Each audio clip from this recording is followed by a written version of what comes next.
My sale of this comic book has burned a hole in my gut for decades. This comment came from viewer Kenny Numbers and inspired this video. Have you ever sold a comic book and it haunts you to this day? If so, let me know what that comic book was in the comment section below. In this video, I'll share with you the top 12 books that I've lost. One of mine is the same that burned a hole in Kenny's gut. Others are among the most expensive comic books in the world. These are all true blank spaces in my collection. I don't own any other copies. At number 12, we have Journey into Mystery number 83. This is, of course, the first appearance of Thor and includes this amazing cover by Jack Kirby. I love the way that the hammer is swinging around and the way those aliens are coming out of the spaceship.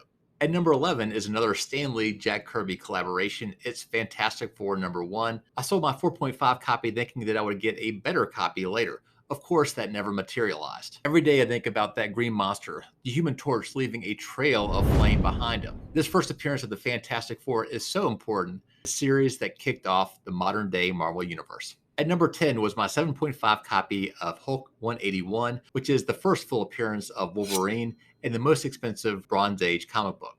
And it happens to be the very book that burned a hole in Kenny's gut. I hear you, Kenny. I've also got a big scorched hole in my belly as well.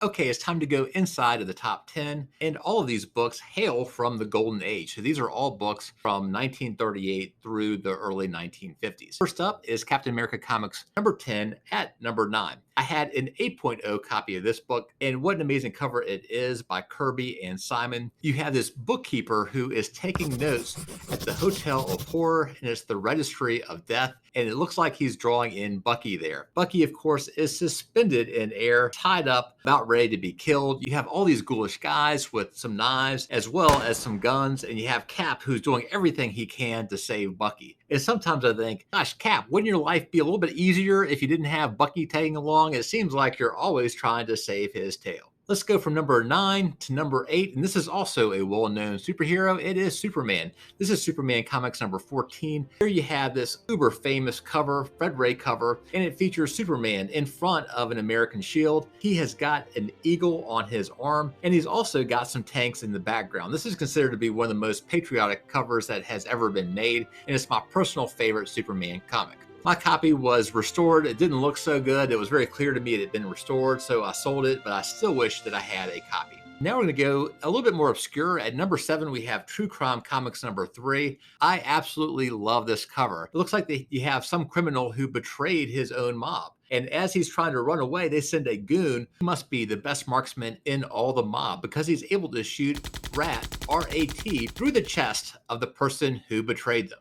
Also of note is the girlfriend below who just lost her boyfriend. Doesn't seem like she's grieving too much though. She uses body as a human shield, ducks, and is firing back at the marksman. Now we move on to number 6, another obscure book, but an amazing cover. This is Catman Comics number 31, done by the legendary artist L.B. Cole. Here you have Catman who is holding Kitten in his arms, surrounded by a bunch of wolves. You have this night scene with the snow around it. I mean, just an absolutely fantastic cover. I had a 9.0 copy, which was among the best in the world, so I'm really sorry that I don't have that book anymore. So let me go from the obscure to now more well-known books again. At number 5, we have Submariner Comics number 1. This is the first issue in Subby's own series, and it's amazing. It's an Alex Schomburg cover, and that's going to be a theme for a little while. And Submariner is larger than life. Looks like he's like 20 or 30 feet tall. He is hoisting up this U-boat, and you have these Nazis falling out of it. I had an 8.0 copy of this magnificent book, and unfortunately do not have it anymore.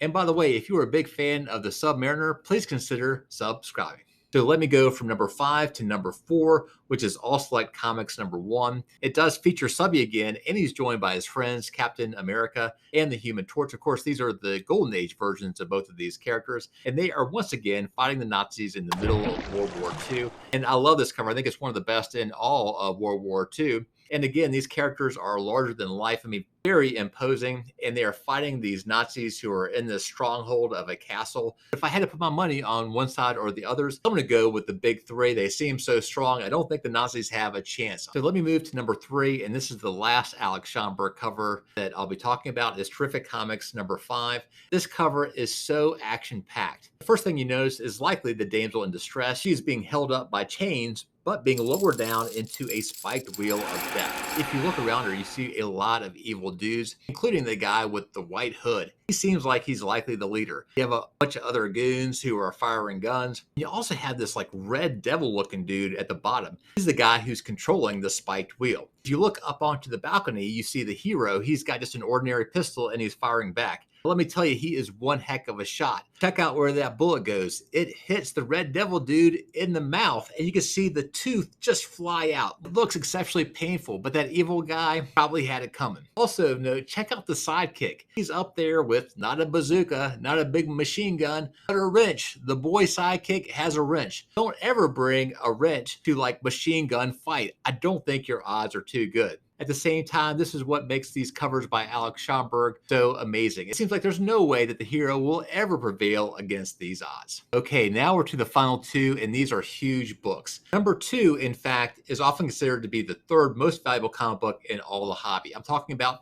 Superman Comics number 1. It has this amazing, amazing iconic cover with Superman stretched out in this pose that seems familiar to us all, but this was the first time that that type of pose had been drawn for Superman.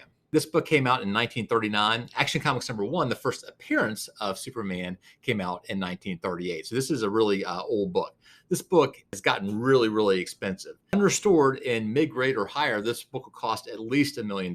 My copy was a restored book. It was extensively restored, and I got it for about $20,000 in the day. In the trade value, I sold shortly thereafter for about the same amount of money. I think getting another restored copy would cost me close to $100,000. I really miss this book. It's one of the all-time greats. So if Superman number 1 was my number 2, what's the number 1? This book is often considered to be the best cover of all the Golden Age, and I'm a cover freak. It is Detective Comics number 31. It is the third cover appearance of Batman, and what a cover it is. It has old school Batman with long ears. He is truly the Dark Knight. He's there in the nighttime, looming above the mountain with the moon and the clouds out there. You have the villain, the monk, who is holding the damsel in distress. The whole vibe of this cover is just so cool. It just captures Dark Knight Batman.